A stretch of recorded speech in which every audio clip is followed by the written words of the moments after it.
Welcome back to my YouTube channel friends. ಎಲ್ಲರೂ ಹೇಗಿದ್ದೀರಾ? ಎಲ್ಲರೂ ಚೆನ್ನಾಗಿದ್ದೀರಾ ಅಂತ ಅನ್ಕೊಂತ ವ್ಲಾಗ್ನ ಸ್ಟಾರ್ಟ್ ಮಾಡ್ತಾ ಇದ್ದೀನಿ.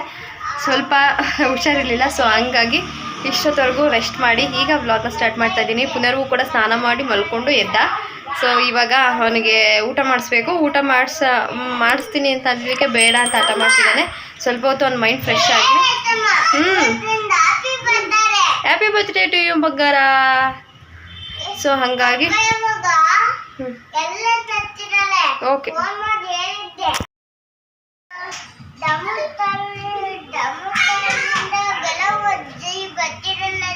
ಹೌದಾ? ಹೌದು, ಡ್ರಾಪ್ ಹಾಕಿ ಬರ್ತಿದಾರಂತ. ಓಕೆ. ಸ್ವಲ್ಪ ಮೈಂಡ್ ಫ್ರೆಶ್ ಆಗಲಿ ಅಂತ ಹೇಳಿ ಸ್ವಲ್ಪ ನೈಲ್ ತುಂಬ ಬೆಳೆದಿದೆ. ಸೊ ನೈಲ್ ಕಟ್ ಮಾಡೋಣ ಅಂತ ಈಗ ನೈಲ್ ಕಟ್ ಮಾಡಾದ್ಮೇಲೆ ಊಟ ಮಾಡಿಸೋಣ ಅಂತ ಅಂದ್ಕೊಂಡಿದ್ದೀನಿ. ಸೊ ಬನ್ನಿ ವ್ಲಾಗ್ ಹೇಗೆ ಹೋಗುತ್ತೆ ಅಂತ ನೋಡೋಣ. ನೋಡೋಕ್ಕೂ ಮುಂಚೆ ದಯವಿಟ್ಟು ನನ್ನ ಚಾನಲ್ನ ಯಾರು ಇನ್ನೂ ಸಬ್ಸ್ಕ್ರೈಬ್ ಮಾಡ್ಕೊಂಡಿಲ್ಲ ಅಂದರೆ ದಯವಿಟ್ಟು ಸಬ್ಸ್ಕ್ರೈಬ್ ಮಾಡಿಕೊಂಡು ಬೆಲ್ಲೈಕನ್ ಕ್ಲಿಕ್ ಮಾಡಿ ಆ ಆಪ್ಷನ್ ಸೆಲೆಕ್ಟ್ ಮಾಡ್ಕೊಳ್ಳಿ. ಬನ್ನಿ ವ್ಲಾಗ್ ಸ್ಟಾರ್ಟ್ ಮಾಡೋಣ. ಎಲೆಗಲ್ವಾ ಅನ್ನೋದು ಅಮ್ಮ? ಸರಿ ಅಮ್ಮ, ಹೇಳಮ್ಮ.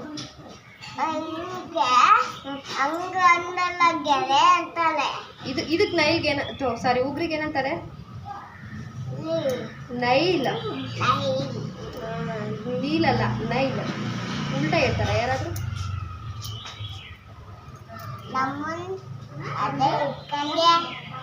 ಹಿಂಗೆಲ್ಲ ಮಾತಾಡ್ಬಾರ್ದು, ಆ ಥರ ಪದ ಎಲ್ಲ ಬಳಸ್ಬಾರ್ದು. ಅಮ್ಮ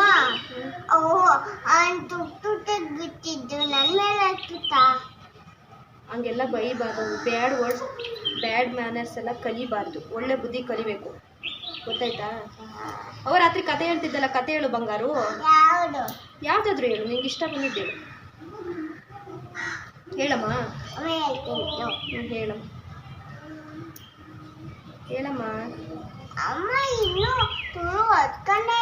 ಅದಕ್ಕೆ ಶುರು ಹಚ್ಕ ಹೇಳು.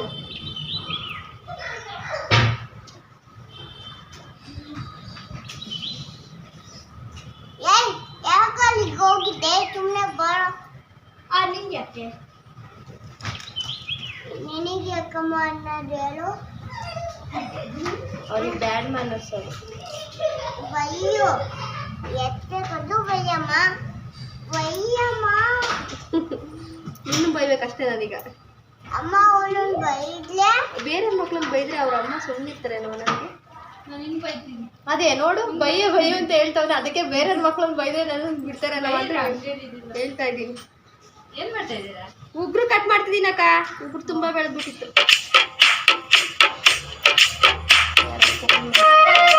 ಇನ್ನು ಸಂಜೆ ಆಯಿತು, ಸಾಂಬಾರು ಮಾಡೋಣ ಅಂತೇಳಿ ಮೊಳಕೆ ಹುಳಿಕಾಳು ಕಟ್ಟಿಟ್ಟಿದ್ದೆ.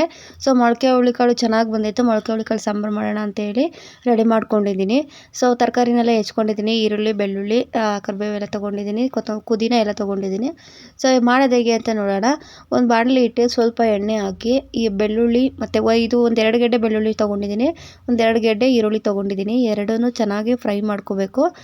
ನಾವು ಎಷ್ಟು ಚೆನ್ನಾಗಿ ಫ್ರೈ ಮಾಡ್ಕೊತೀವೋ ಅಷ್ಟು ಚೆನ್ನಾಗಿ ಸಾಂಬಾರು ಆಗುತ್ತೆ. ಮಾತ್ರ ಟ್ರಾನ್ಸ್ಪರೆಂಟ್ ಆಗುತ್ತಲ್ಲ ನೋಡಿ, ಈ ಥರ ಆದಾಗ ಸ್ವಲ್ಪ ಶುಂಠಿ ಹಾಕ್ಕೊಂಡು ಫ್ರೈ ಮಾಡ್ಕೊತಾ ಇದ್ದೀನಿ.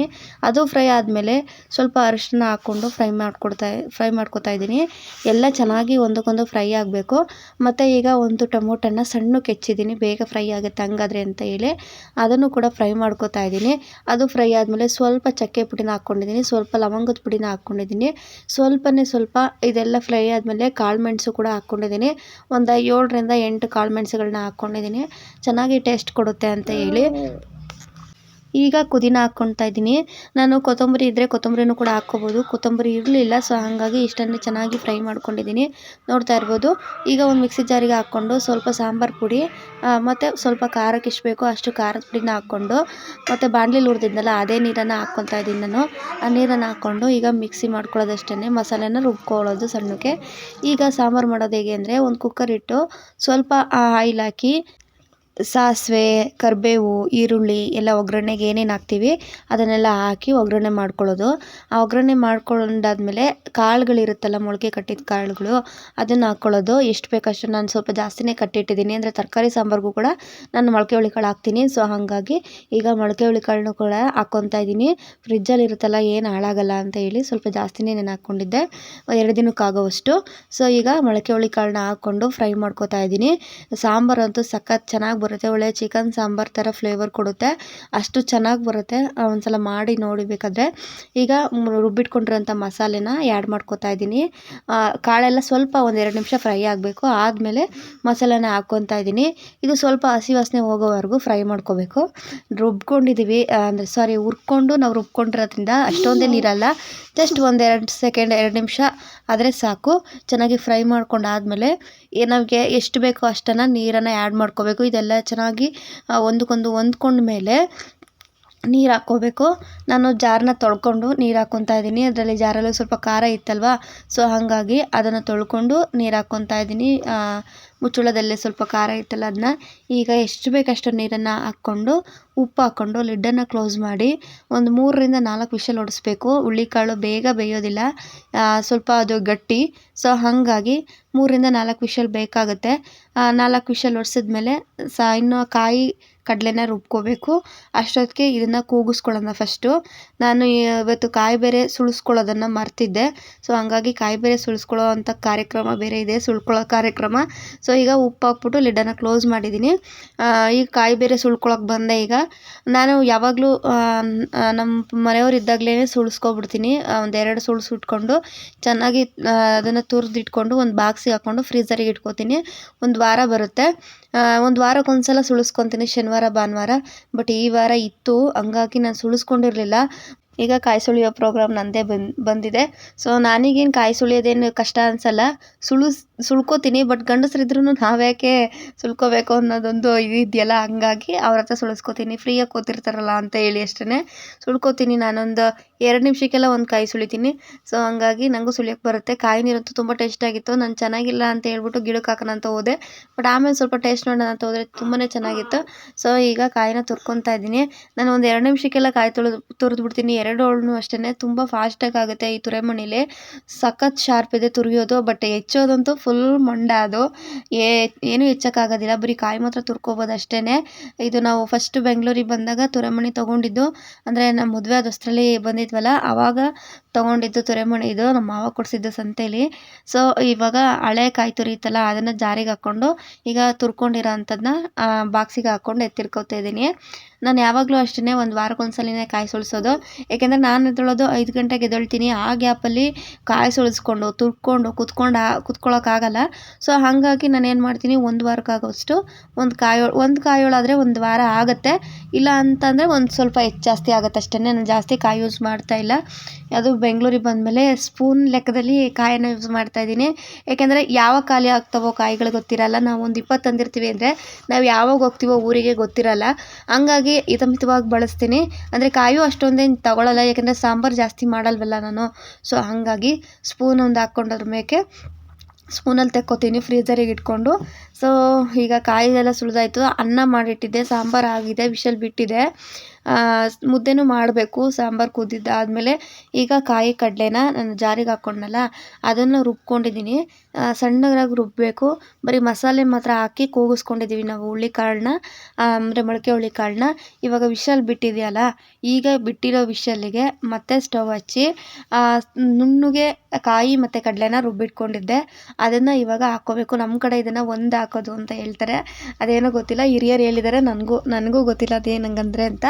ಒಂದು ತಿರುವು ಬಿಡೋದು ಅಂತ ಹೇಳ್ತಾರೆ ಕಾಯಿ ಮತ್ತು ಕಡಲೆನ. ಅಥವಾ ಕಡಲೆ ಇಲ್ಲ ಅಂದರೆ ಅಕ್ಕಿ ಕಾಳನ್ನು ಕೂಡ ಹುರ್ಕೊಂಡು ರುಬ್ಕೋಬೋದು. ಇವಾಗ ನಾನು ಸ್ವಲ್ಪ ತೆಳ್ಳಗೆ ಮಾಡ್ಕೊಂಡಿದ್ದೀನಿ ಕಾಯಿ ಮತ್ತು ಕಡಲೆನ. ಈಗ ಹಾಕ್ಕೊಂಡು ಕನ್ಸಿಸ್ಟೆನ್ಸಿ ನೋಡಿಕೊಂಡು ಉಪ್ಪು ಖಾರ ಎಲ್ಲ ನೋಡ್ಕೋಬೋದು. ಖಾರ ಏನು ಕಡಿಮೆ ಆಗಿರಲ್ಲ, ಹಾಕ್ಬೇಕಾದ್ರೆ ರುಬ್ಕೊಂಡಿರ್ತೀವಲ್ಲ, ಸ್ವಲ್ಪ ಉಪ್ಪು ಕಡಿಮೆ ಆಗಿತ್ತು. ಸೊ ಉಪ್ಪು ಆ್ಯಡ್ ಮಾಡಿಕೊಂಡು ರುಚಿ ನೋಡಿಕೊಂಡು ಚೆನ್ನಾಗಿ ಕುದಿಸ್ಬೇಕು. ಚೆನ್ನಾಗಿ ಕುದಿಸಿದ್ರೆ ಮೊಳಕೆ ಹುಳ್ಳಿಕಾಳು ಸಾಂಬಾರು ರೆಡಿ. ನಿಜವಾಗ್ಲೂ ಈ ಥರ ಒಂದು ಸಲ ಮಾಡಿ ನೋಡಿ, ಸಿಕ್ಕಾಪಟ್ಟೆ ಟೇಸ್ಟಿಯಾಗಿ ಬರುತ್ತೆ. ನಾನು ಫಸ್ಟು ಮದುವೆಗಿಂತ ಮುಂಚೆ ಮಾಡಬೇಕಾದ್ರೆ ಏನೇನು ಹುರ್ಕೋತಿರ್ಲಿಲ್ಲ, ಮಾಮೂಲಿ ಈರುಳ್ಳಿ, ಬೆಳ್ಳುಳ್ಳಿ, ಶುಂಠಿ, ಚಕ್ಕೆ ಮಸಾಲೆಗಳೆಲ್ಲ ಹಾಕ್ಕೊಂಡು ರುಬ್ಕೊಂಡು ಒಂದು ತಿರುವಿ ಬಿಡ್ತಾಯಿದ್ದೆ. ಬಟ್ ಈ ಥರ ಮಾಡಿ ನೋಡಿ, ತುಂಬಾ ಟೇಸ್ಟಿಯಾಗಿ ಬರುತ್ತೆ.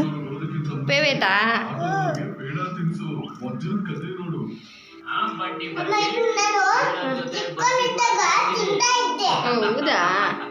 ಎಷ್ಟೇ ಆದ್ರೂ ವಜ್ರದ ವಿಷಯ ಅಲ್ವಾ? ಇನ್ನು ಪಕ್ಕದ ಮನೆಯವರಂತೂ ಏನೇ ಮಾಡಿದ್ರು ಇವನಿಗೆ ಕೊಡ್ತಾ ಇರ್ತಾರೆ. ಈಗ ಎಗ್ ಬಿರಿಯಾನಿನೂ ಕೂಡ ಮಾಡಿದ್ವಿ ಅಂತ ಹೇಳಿ ಕೊಟ್ಟೋದ್ರು. ಸೊ ಹಾಗಾಗಿ ಅವನಿಗೆ ತಿನ್ನಿಸ್ತಾ ಇದ್ದೀನಿ. ಸ್ವಲ್ಪ ಖಾರ ಆಗ್ಬಿಟ್ಟಿದೆ, ನನಗೆ ಗೊತ್ತೇ ಇಲ್ಲ.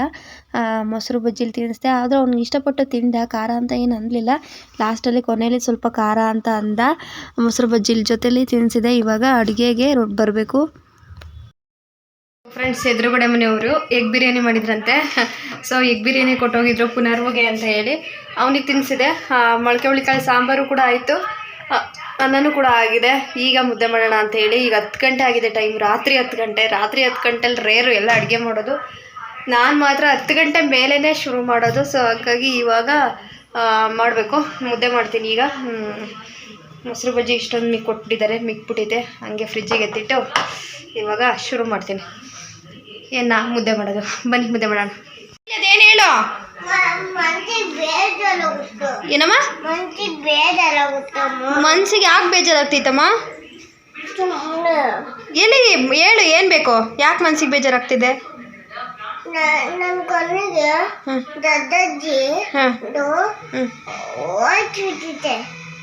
ಏನಮ್ಮ ಆವರ್ಸ್ಬಿಟ್ಟಿತ್ತಾ? ಕೈ ಮುಗಿ, ಇಲ್ಲಿಂದಾನೆ ಕೈ ಮುಗಿ. ದೊಡ್ಡಜ್ಜಿ ಕಾಪಾಡವ ಅಂತ ಕೈ ಮುಗಿ, 2 ಕೈ ಹಿಡ್ಕೊ.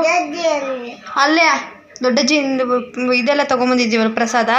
ಕೈ ಮುಗಿ ಹೇಳ್ತೀನಿ ಫಸ್ಟು. ಹಿಡ್ಕೊ, ಕೈ ಬೇಡ್ಕೊ, ನಾನು ಕಾಪಾಡವ ಅಂತ. ಈಗ ಮುದ್ದೆ ಮಾಡ್ತಾ ಇದ್ದೀನಿ. ಲೇಟಾಗೆ ಮುದ್ದೆ ಮಾಡ್ತಾ ಇದ್ದೀನಿ, ಯಾಕೆಂದರೆ ಯಾರೂ ಬಂದಿರಲಿಲ್ಲ ಇನ್ನೂ. ಬರೋದೆಲ್ಲ ಲೇಟ್ ಅಲ್ವಾ. ಸೊ ಸ್ವಲ್ಪ ನಾವೇನೋ ಈಗ ಬಿರಿಯಾನಿ ತಿನ್ಕೊಂಡ್ವಿ, ಹಂಗಾಗಿ ನಮಗೂ ಹಸುವಾಗಿರಲಿಲ್ಲ. ಸೊ ಅವರಿಬ್ಬರಿಗೆ ಮುದ್ದೆ ಅಲ್ವಾ ಅಂದ್ಕೊಂಡು ಲೇಟಾಗಿ ಮುದ್ದೆ ಮಾಡ್ತಾ ಇದ್ದೆ. ಮುದ್ದೆ ಅಂದರೆ ಒಂದು ಚೊಂಬಲ್ಲಿ ಉಯ್ದು ಸ್ವಲ್ಪ ಹಸಿಟ್ಟಾಕಿ ಉಕ್ಕಿಸ್ತೀನಿ. ಅಂದರೆ ಚಿಕ್ಕ ಚೊಂಬು, ಅದು ಒಂದು 2.5 ಗ್ಲಾಸ್ ಇಡಿಸ್ಬೋದು ಅಷ್ಟೇ ನೀರು. ಅದರಲ್ಲೂ ನಾನು ಸ್ವಲ್ಪ ಇವತ್ತು 1 ಚೊಂಬು ಪೂರ್ತಿ ಉಯ್ದಿದ್ದೆ, ಆಮೇಲೆ ಮುದ್ದೆ ಹೆಸರು ತೆಕ್ಕೊಳ್ಬೋದು ಅಂತ ಹೇಳಿ. ಈಗ ಚೆನ್ನಾಗಿ ಬೇಗ ಉಕ್ತು, ಅಂದರೆ ದೊಡ್ಡ ಕಡೆ ಉರಿಯೋ ಕಡೆ ಇಟ್ಟಿದ್ನಲ್ವಾ, ಸೊ ಬೇಗ ಉಕ್ತು. ಹಸಿಟ್ಟು ಹಾಕ್ತಾಯಿದ್ದೀನಿ. ಒಂದು ಆಲೂವೆರಾನ ಇಟ್ಟಿದ್ದೀನಿ, ನೋಡ್ತಾ ಇರ್ಬೋದು ನೀವು. ಅದು ಆಲೂವೆರಾ ಮತ್ತು ಕೊತ್ತಂಬರಿ ಸೊಪ್ಪು ಹಾಕಿದ್ದೆ, ಅದು ಜಾಸ್ತಿ ಆಗಿಬಿಟ್ಟಿತ್ತು ಕೊತ್ತಂಬರಿ. ಅದು ಆಲೂವೆರಾ ಇನ್ನೂ ಒಂದು ಪಾಟಲ್ಲಿತ್ತು. ಸೊ ಹಾಗಾಗಿ ಇದನ್ನು ಆಲೂವೆರಾ ತೆಗೆದು ಇದಕ್ಕಿಟ್ಟೆ. ಮನಿ ಪ್ಲ್ಯಾಂಟ್ ಇಟ್ಟಿದ್ದೆ, ಅದನ್ನು ತೆಗೆದೆ. ಈಗ ಆಲೂವೆರಾ ಇಟ್ಟಿದ್ದೀನಿ. ಚೆನ್ನಾಗಿ ಕಾಣಿಸ್ತಾ ಇದೆ, ನನಗೇನಂತೂ ಸಖತ್ ಚೆನ್ನಾಗಿ ಕಾಣಿಸ್ತಾ ಇತ್ತು. ಏನೋ ಒಂಥರ ಬ್ಯೂಟಿಫುಲ್ ಅಡುಗೆ ಮನೆ ಅನ್ನೋ ಥರ ಫೀಲ್ ಹೊಡಿತಾ ಇತ್ತು. ಸೊ ಇವತ್ತಿನ ಬ್ಲಾಗ್ ಕೂಡ ಇಷ್ಟೇ ಫ್ರೆಂಡ್ಸ್, ಎಂಡ್ ಮಾಡ್ತಾ ಇದ್ದೀನಿ. ಮುದ್ದೆ ಕಟ್ಟಿ ಊಟ ಮಾಡಿ ನಾಳೆಯಿಂದ ಏನು ತಿಂಡಿ ಮಾಡೋದು ಅಂತ ಪ್ರಿಪೇರ್ ಮಾಡಿಟ್ಟು ಮಲ್ಕೋಬೇಕು. ಇವತ್ತಿನ ಬ್ಲಾಗ್ ಕೂಡ ಇಷ್ಟೇ. ದಯವಿಟ್ಟು ಈ ವ್ಲಾಗ್ ಯಾರಿಗೆಲ್ಲ ಇಷ್ಟ ಆಯಿತು ದಯವಿಟ್ಟು ಶೇರು, ಲೈಕು, ಕಮೆಂಟು, ಸಬ್ಸ್ಕ್ರೈಬ್ ಆಗೋದನ್ನು ಮರಿಬೇಡಿ. ಪ್ಲೀಸ್ ಸಬ್ಸ್ಕ್ರೈಬ್ ಮಾಡಿ, ಬೆಲ್ಲೈಕನ್ ಕ್ಲಿಕ್ ಮಾಡಿ. ಈ ವಿಡಿಯೋ ಇಷ್ಟ ಆಯಿತು ಅಂದರೆ ಹಿಂದಿನ ವೀಡಿಯೋಸು ನೋಡಿ ಸಪೋರ್ಟ್ ಮಾಡಿ. Thank you.